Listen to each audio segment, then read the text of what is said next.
Russian shadow ship attacks Baltic Sea cables. Then NATO's response was instant. Together with our allies, we ensure that Russia never again attacks a neighboring country. Our relationship with Russia has changed in a lasting way. Vladimir Putin thought he was waging a shadow war in the Baltic Sea. Russian agents were cutting cables, testing boundaries, and he believed NATO would merely issue condemnations. This was Moscow's favorite game. But when the Kremlin sent that final order to the Gulf of Finland, the game suddenly turned into a nightmare. It triggered the severing of the line stretching from St. Petersburg to Kaliningrad and then to the world market, effectively signing its own economic death warrant. Just 2 weeks. Yes, it took only 13 days to seize St. Petersburg, Russia's 300-year-old window to the west. On the night of December 30th, the Russian ship Fitburg, sailing from St. Petersburg, glided through NATO waters like a secret saboteur, only to suddenly switch from hunter to prey. Trapped and helpless, it was surrounded by the Finnish Coast Guard and police. This incident was not a routine Coast Guard inspection. It was not a diplomatic note or a routine warning shot. It was a declaration that the Baltic Sea was no longer a trade highway for Russia, but a prison cell with no exit, its walls closing in with every passing second. In other words, that it was trapped. The Finnish police boarded the ship without hesitation, seized it, handcuffed the crew, and shattered Russia's famous armor of immunity over its shadow fleet in one fell swoop. The spark that started it all was a dangerous test run by Russia on the Narva River on the morning of December 17th. A Russian border guard hovercraft and 3 military personnel violated Estonia's border. The Kremlin called it a navigation error, but Estonian intelligence knew it was a probe operation to test NATO's Article 5 reflex. What Putin didn't expect, however, was that Estonia would shoot directly at the goal instead of cushioning the pass on its chest. When Estonian Foreign Minister Margus Tsahkna stepped in front of the cameras, he set diplomatic courtesy aside and announced the clearest engagement rule in NATO history. The minister's warning was twofold, and every word sent shockwaves through Moscow. That whatever military aggression Russia would start against NATO, we will hit into the heart of Russia. So we don't let Russia come into our territories and then fight it back. So this is totally different world. Tsahkna played his biggest card, pointing to the oil tankers leaving St. Petersburg, Russia. What the minister refers to as control is not a diplomatic term. And then it's just like 6 nautical miles, this corridor where 60% of Russian oil and gas export is happening. So we are following it very, very, very concrete. And just 72 hours after this statement, the Allies, Sweden, took action. Russia continued to sail its shadow fleet, as if to test the seriousness of this threat. However, on the night of December 20th, the Russian ship Adler, drifting in Swedish waters, became the first victim of NATO's new strategy. The Russian captain was expecting assistance, but instead found himself facing Swedish special forces. NATO pierced Russia's military immunity shield with a simple, bureaucratic procedure. Sweden exercised its right to seize the uninsured and malfunctioning ship, declaring it a floating time bomb. Sweden opened the door, and the stage was set for Finland. Finland entered through the path opened by Sweden, exactly 10 days later. On the night of December 30th, the Fitburg ship, which had departed from St. Petersburg, was surrounded by Finnish Coast Guard on suspicion of cable sabotage. Let's go to the crime scene, 80 meters below the sea. Although the Fitburg technically looks like a dry cargo ship or tanker, its movement profile that night was more reminiscent of a mine-laying or cable-cutting ship than a merchant vessel. In the Gulf of Finland, at the very coordinates where the Elisa and Sea Lion 1 data cables and the Baltic Connector gas pipeline pass, which are considered the backbone of internet and communication traffic connecting Finland and Estonia, the ship made an inexplicable maneuver. The ship's captain dropped anchor, citing stormy and bad weather conditions. However, contrary to maritime rules, he did not shut down the engines. Instead, he moved the ship at full power, dragging the massive anchor weighing tons along the seabed for kilometers. Finland did not allow the ship to escape into international waters. When the Russian ship did not respond to the stop calls made by radio, Finnish boats caught the ship within its exclusive economic zone, just meters away from international waters. Russia said, "You cannot touch my commercial vessel." However, Finnish police seized the vessel and arrested the crew, investigating the incident as serious sabotage and a serious telecommunications violation. With this operation, NATO proved that the era of freedom of navigation in the Baltic Sea is over, and that any Russian ship deemed suspicious will now be treated as a potential crime scene. The threat that Estonia initiated verbally on December 17th became a reality that Finland sealed with iron and steel on December 30th. Now let's focus on the most critical point of our analysis, the map and the threat that keeps Putin awake at night. Finland and Sweden's moves were tactical. However, Estonian Foreign Minister Margus Tsahkna stated, "This plan he has put on the table is strategic and deadly for Russia." And then it's just like a 6 nautical miles, this corridor where 60% of Russian oil and gas export is happening. So we are following it very, very, very concrete. When we look beyond the 80-kilometer door closed by Estonia and Finland, we see a massive economic structure gasping for breath. This is not just a sea route, it is Russia's economic lifeline. Speaking in cold numbers, the 60% ratio mentioned by the Estonian foreign minister represents an existential threat to Moscow. The ports of St. Petersburg, Primorsk, and Ust-Luga are the main outlets for Russia's Ural oil to the world, and these outlets are now at risk of being shut down. Approximately 1.5 million barrels of oil and petroleum products must pass through this choke point every day. At today's market value, this volume equates to approximately $100 to $120 million in cash per day. If Estonia and Finland effectively close that choke point by playing the exclusive zone expansion and environmental control cards, Russia will bury $100 million a day in the dark waters of the Baltic. This translates to a staggering monthly loss of $3 billion. This money is the sole fuel powering Putin's war machine in Ukraine, paying his soldiers' salaries and producing his missiles. Turning off this tap would mean the direct collapse of the Kremlin's war capacity. So how has Russia circumvented this blockade until now? The answer? The shadow fleet. We need to understand this concept very well. When Western sanctions imposed a price cap on Russian oil, Russia purchased hundreds of tankers that should have been scrapped. Vessels over 15 years old, poorly maintained, and of unknown ownership.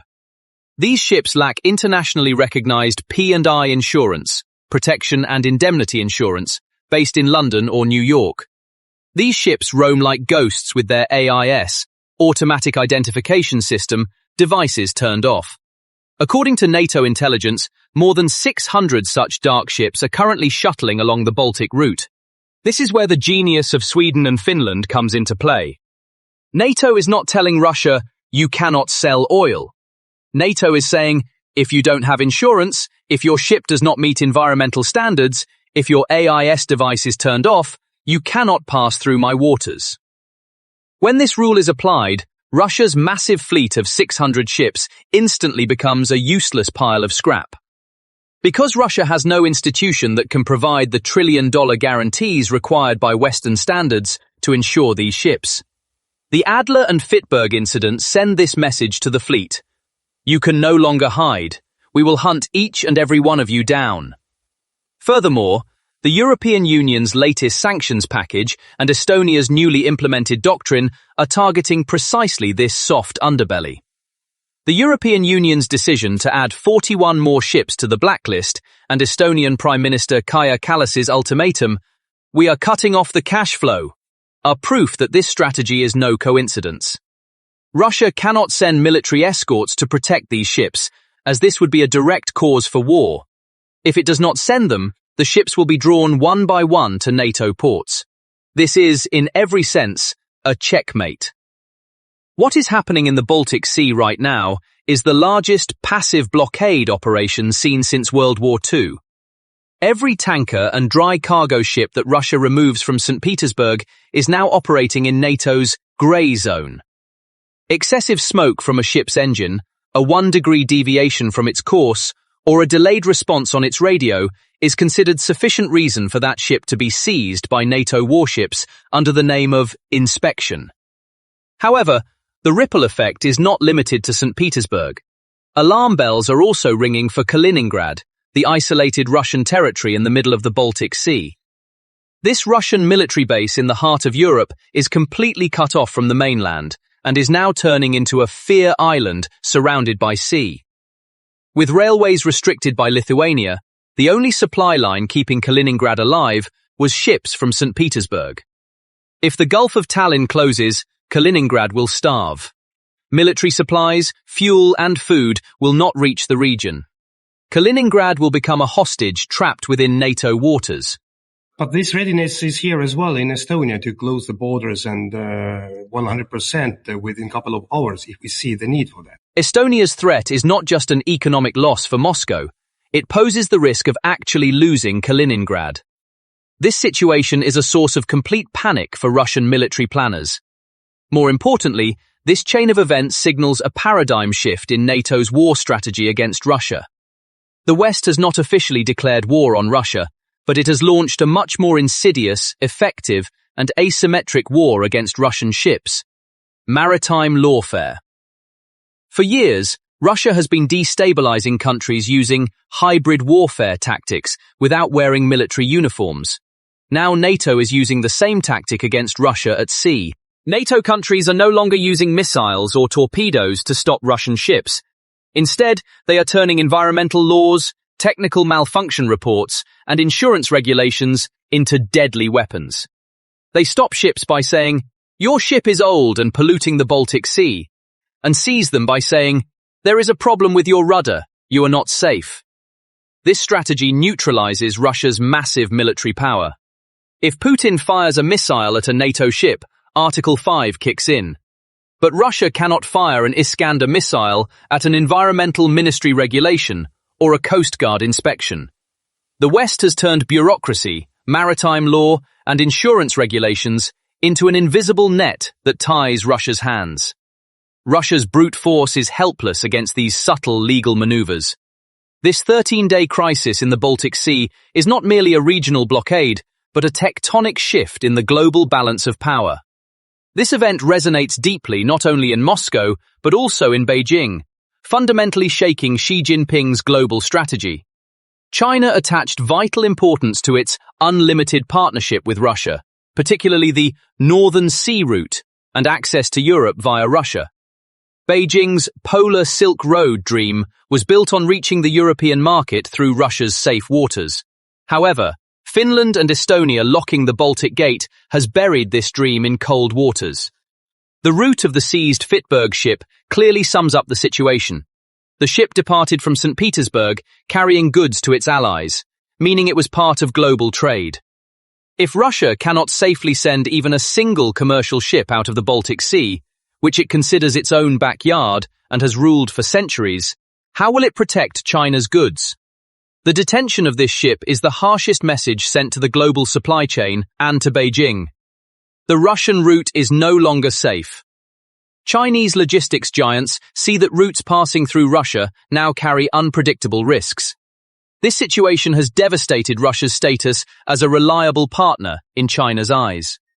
In the bigger picture, this incident shows how Russia's superpower status has melted away in the face of NATO's technical power. The Kremlin, which for years propagated that NATO was a cumbersome, indecisive and cowardly structure, now finds itself facing an alliance that is extremely agile, uses the law as a weapon, and responds to Russia's every move with an instant checkmate. Estonia, Latvia, Lithuania, Finland and Sweden. The entire coastline of the Baltic Sea is now NATO territory, transforming it into a NATO lake. Russia's navy is trapped in its own ports. St. Petersburg, once built by Peter the Great as a window to Europe, has now become Putin's cell facing Europe. This strategic squeeze has the potential to shake the balance of power within Russia. Every day that Russian oligarchs and energy barons cannot sell their oil will increase the pressure on the Kremlin. Cutting off the economic lifeline will wipe out Russia's ability to finance the war and could also trigger social explosions within the country. The decline in fuel revenues, the collapse of the ruble, and the halt in imports will create a wave of misery felt in the daily lives of the Russian people. Putin's promise of stability to his people is sinking along with those ships drifting in the Baltic. Furthermore, this maritime lawfare doctrine sets a precedent for future conflicts.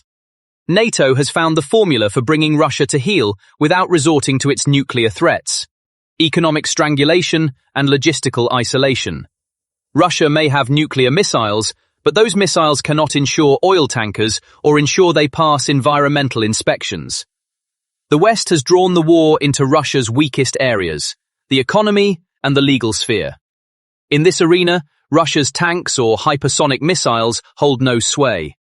Moscow is losing at its own game, not by its own rules, but by those set by the West. As a result, this 13-day operation marks the completion of Russia's geopolitical isolation. Surrounded from the north, south, and west, Russia is no longer a global player, but has been reduced to a regional pariah state struggling to survive. Estonia and Finland, despite their small size on the map, have put an end to Russia's imperial vision with this massive strategic step. December 17th, Estonia's warning. December 20th, Sweden's raid. December 30th, Finland's operation. These 3 dates mark the calendar of Russia's naval collapse. The vital link between St. Petersburg and Kaliningrad has been severed. The shadow fleet has been exposed, and the Kremlin's energy blackmail has backfired. The Baltic Sea is no longer an exit route for Russia, but an 80-kilometer dead-end street. Can Putin attempt to break this blockade by deploying his fleet? Or will he helplessly watch as $100 million a day evaporates and Kaliningrad slowly suffocates? It seems that Moscow has no room to maneuver. The game is over. So, what are your thoughts on this matter? Please share your thoughts in the comments.